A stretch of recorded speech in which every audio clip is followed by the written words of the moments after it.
el poder estar hoy presente e inaugurar la exposición Moctezuma II, tiempo y destino de un gobernante.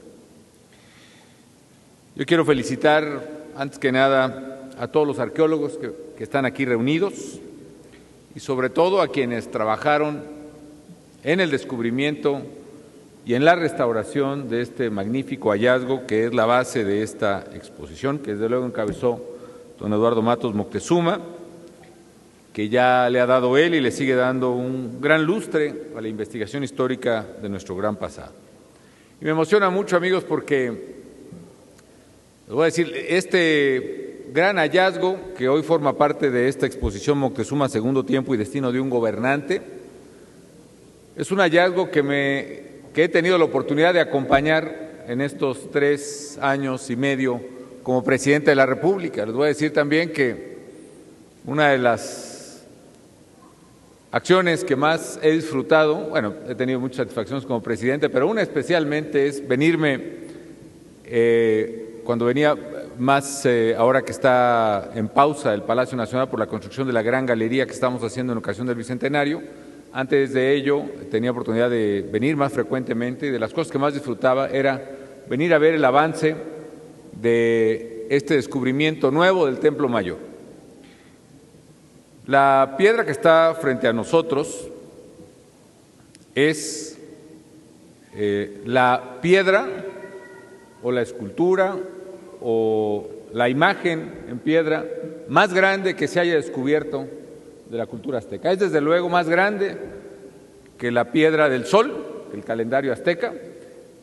Es más grande que la Coyolxauhqui. Ustedes recordarán aquella enorme piedra también labrada que está aquí en este museo, si mal no recuerdo, que representa a la luna, que fue descubierta también en el Centro Histórico de la Ciudad de México.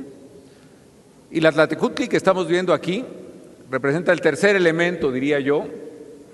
Es decir, uno fue el sol, otro la luna, esta es la tierra, diríamos la madre tierra. Es una piedra espectacular. Y me tocó ver personalmente, no solo cuando estaba en el sitio donde fue descubierta, que fue pues a unos 100 metros de aquí, digamos del otro lado del sitio del Templo Mayor, más o menos un poco hacia atrás de Catedral, ahí estaba todavía, ver a jóvenes arqueólogos, arquitectos, estarla descubriendo con una enorme paciencia. Seguramente están por aquí. A ver, ayúdenme, ¿dónde andan los arqueólogos que estaban trabajando? A ver si levantan la mano, por favor. Pues allá les quedo muy atrás, pero yo les quiero pedir a todos un aplauso para los muchachos que están aquí.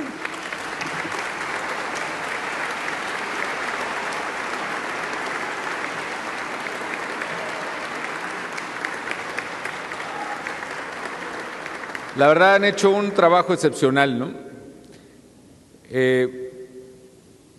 Abajo o al lado o por algún sitio de la madre tierra o de la Tlaltecutli que estamos observando,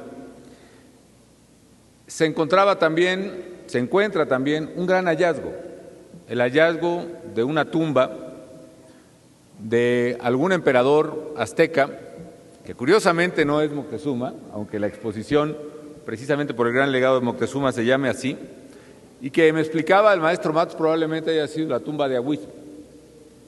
Y lo están buscando, hasta donde tengo entendido todavía, al propio emperador azteca, que además estuvo en el cenit del poderío azteca. Es decir, Agüiz debe haber sido emperador y estaba, por cierto, inscrito en uno de los fragmentos.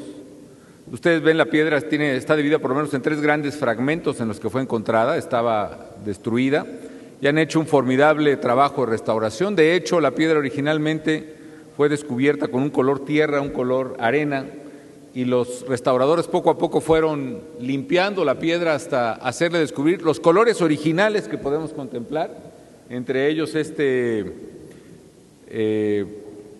color encarnado, rojo, no sé cómo se describa el color original, pero que formaba precisamente parte de la majestuosidad de esta gran piedra. La Tlaltecutli es además madre, si yo lo entiendo así, se refiere la señora de la tierra, lo que ahora diríamos madre tierra, pero además con todo el simbolismo que tienen los aztecas. Entre las cosas más impresionantes que recuerdo de las explicaciones es que ustedes pueden observar que tiene una boca sangrante, porque finalmente la tierra nos genera y nos crea, pero también nos devora. Y la Tlatecuhtli finalmente se alimenta de la sangre, y por eso creo que tiene una conexión con el enorme simbolismo de los sacrificios de los propios aztecas. Es una divinidad que aparece en muchos mitos, esta señora, o este señor, en fin, de la tierra. Es una venerada madre que le da nacimiento a todas las criaturas, incluidos nosotros, pero también es el ser que nos devora en el momento de la muerte y además está expresado con dramatismo ahí. Recuerdo incluso que estaba inscrito, no sé si en la misma Tlatecuhtli o en algún otro fragmento, el año, era un año conejo, el 12 conejo, no sé si recuerdo, no sé si, ¿por dónde está, maestro Mato? Estaba abajo, ¿verdad? En la esquina izquierda, ¿no? Nuestra. En la esquina izquierda sí, la izquierda de ustedes, en fin. Por ahí se ve la inscripción, casi en la esquina del 12 conejo, que equivale más o menos a principios del siglo XVI. Entonces habría que imaginarse lo que era el poderío de un emperador como Ahuizotl, o es lo que se presume que el entierro encontrado ahí es de él, pero digamos Ahuizotl es un cercano precedente al propio Moctezuma, y el imperio de Ahuizotl era ya un imperio en el cual dominaba de costa a costa y de océano a océano el territorio nacional, Mesoamérica desde luego entera y hasta Centroamérica, Mesoamérica incluyendo una buena parte de Centroamérica misma. Y Ahuizotl finalmente fue un rey tan poderoso que en el entierro que me tocó ver todavía empezando a ser restaurado, había miles de objetos de honor y de veneración.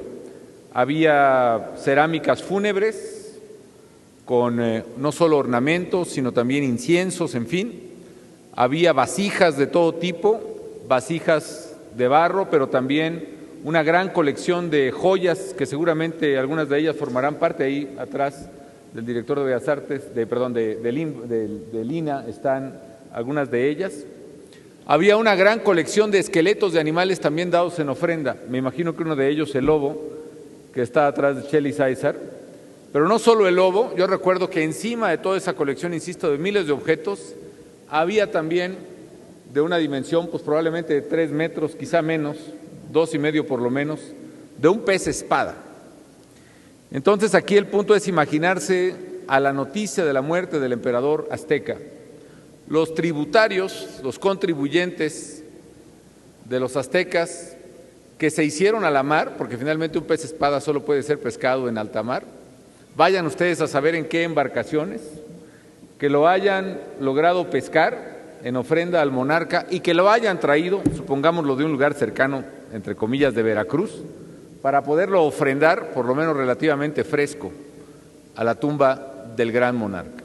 En aquellos tiempos los aztecas, tengo entendido, incineraban a sus muertos o por lo menos a sus monarcas, y de ahí quizá la dificultad para la localización del entierro principal de Ahuizotl, pero evidentemente el sitio de ofrendas reflejaba la grandeza de los aztecas y de quien fue su monarca, y que finalmente era cobijado, por lo menos en las proximidades de ese entierro, por la gran Tlatecuhtli. Yo estoy convencido, amigos, de que este es el mayor descubrimiento, por lo menos en expresiones culturales de este tipo.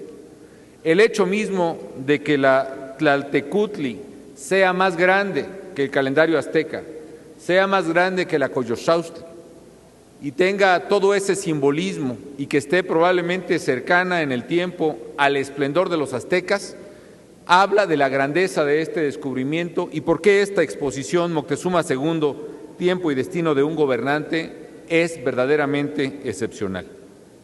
Por supuesto que no todo se refiere a este magnífico entierro que es muy de nuestro tiempo. Yo creo que el más reciente de los grandes descubrimientos de la arqueología mexicana y desde luego de don Eduardo Matos y de su equipo. En esta muestra, amigos, también podremos admirar de los más importantes descubrimientos arqueológicos de los últimos tiempos. La Piedra del Sol, como ustedes saben, se descubrió hace ya, pues ahora sí que siglos, ¿no? Por lo menos 200 años hace que se descubrió la Piedra del Sol. La Coyolxauhqui se descubrió en la década de los 70, incluso tengo entendido relacionado con algunas construcciones del metro. Y ahora este descubrimiento, que es del 6, pero que hasta hoy es la primera vez que se presenta al público, y en ese sentido somos ampliamente privilegiados. Moctezuma, se dice que fue, o se estima que Moctezuma fue precisamente el que como sucesor le construye este monumento para honrar a Huizotl, en esta sucesión de emperadores aztecas, que es realmente una sucesión ordenada, una sucesión importante, con todos sus conflictos, desde Acamapixtli, Huitzilihuitl, Chimalpopoca, en fin. Esta sucesión de emperadores encuentra en Ahuizotl y en Moctezuma el cenit. Luego vendría la invasión de los españoles, el reinado breve de Cuitláhuac y desde luego la caída de Tenochtitlan entre Cuitláhuac y Cuauhtémoc. El monolito, que es el más grande, insisto, que se conoce, tiene mayores proporciones y tiene una trascendencia histórica que va a revolucionar, ya lo está haciendo, el conocimiento y el disfrute también de la cultura azteca. En esta exposición, además, vamos a encontrar expresiones muy descriptivas del linaje de los tlatoanis mexicas que nos permitirán adentrarnos en su historia con mayor precisión. Moctezuma Xocoyotzin o Moctezuma II fue el segundo tlatoani que gobernó desde 1502, que coincide precisamente con el fallecimiento de Ahuizotl en el año 12 Conejo, a 1520, una vez que han entrado los españoles a Tenochtitlan. Fue un monarca absoluto y coincidió precisamente, así como en el reinado de Felipe II en España, en sus dominios nunca se ponía el sol, probablemente en las proporciones de la época y en la cosmovisión de entonces tampoco en los dominios de Moctezuma. Moctezuma, pues, es una figura intrigante y esta exposición nos va a expresar muchas caras y diversas facetas de la gran personalidad de él y también de la dualidad en su reputación. Por un lado, el guerrero, el gobernante, el sabio, el religioso; por otro, el principal protagonista de la extinción del Imperio Mexica, que cargó también a cuesta su visión, que de alguna manera contribuyó a facilitar el dominio de los conquistadores. Hay piezas, además, fabulosas como la que me acaba de presentar el propio maestro Matos. Comentaré algunas notas sobre los objetos que ilustran los rituales funerarios, los objetos de oro y las ofrendas que describen el poder del tlatoani, como ya lo he mencionado, los elementos de plata y cerámica, los artículos de plumería. Hay una réplica del penacho de Moctezuma incluso aquí, textiles, máscaras de madera, figuras de papel amate, etcétera, etcétera. Nos va a permitir la exposición otras cosas importantes. El Códice Moctezuma, que es una obra documental que registra hechos de aquella época. Ahí se aprecia, por ejemplo, el Templo Mayor, donde estamos ubicados muy cerca, el Templo Mayor en llamas, que es descrito en este códice. Bajo el templo a Moctezuma Xocoyotzin, que se indica ahí fue muerto por los españoles, y lo señala así su cuerpo atravesado por una espada. Otros objetos, la testera para caballo, el pectoral que se le atribuye a Pedro de Alvarado, cuya casa, en fin, perdón, no la casa de Pedro de Alvarado, pero, por cierto, parte del sitio donde se encuentra la Tlatecutli y de esta tumba atribuida a Huizotl, forma parte de un sitial que fue adquirido comprando una casa. No sé si se puede observar ahora, pero es interesante ver las diversas capas constructivas de la pirámide del Templo Mayor y además las diversas capas arquitectónicas que ha tenido nuestra ciudad. Es decir, está primero las diversas capas del Templo Mayor y encima se puede ver restos de los cimientos y de columnas de la casa de algún capitán español y finalmente encima una casona que fue casona del siglo XIX-XX del Zócalo de la Ciudad de México. En fin, hay otro elemento, otra piedra que está a la entrada que probablemente le alcanzaron a observar, que describe, por ejemplo, es de los pocos objetos arqueológicos donde aparece Moctezuma en un diálogo intermediado por la Piedra del Sol, por el calendario azteca, donde en un lado está Moctezuma y en el otro está Huitzilopochtli, ni más ni menos. Es decir, un diálogo verdaderamente impresionante entre la divinidad Huitzilopochtli y también de alguna manera quien la representaba o la contactaba aquí en la tierra, que era Tlatoani. Pero lo más curioso es que del otro lado de esta figura, que asemeja precisamente una pirámide de la época, para quienes no somos conocedores diríamos que es como una maqueta de una pirámide, atrás está nuestro querido símbolo nacional, es decir, el águila sobre el nopal, que fue el signo distintivo de Tenochtitlan, devorando, digámoslo así, lo que se interpreta como una serpiente, que solo la sabiduría del maestro Matos nos dirá que más que una serpiente en sí misma es un flujo de sangre y de agua que refleja precisamente una serie de elementos iconográficos y culturales de la época. En fin, amigas y amigos, verdaderamente esta es una exposición histórica a la altura del bicentenario de nuestra independencia y del centenario de nuestra revolución, a la altura de la gran herencia cultural que tenemos de los pueblos prehispánicos y fundamentalmente de los mexicas, a la altura también del poderío de ese gran imperio expresado en la fuerza, en las imágenes, en las construcciones, en la arquitectura, en la cerámica, en todo lo que vemos a nuestro alrededor en este museo y que estaba encarnado en el gran Tlatoani Moctezuma II, el emperador que estuvo en el culmen de la civilización y la cultura mexica.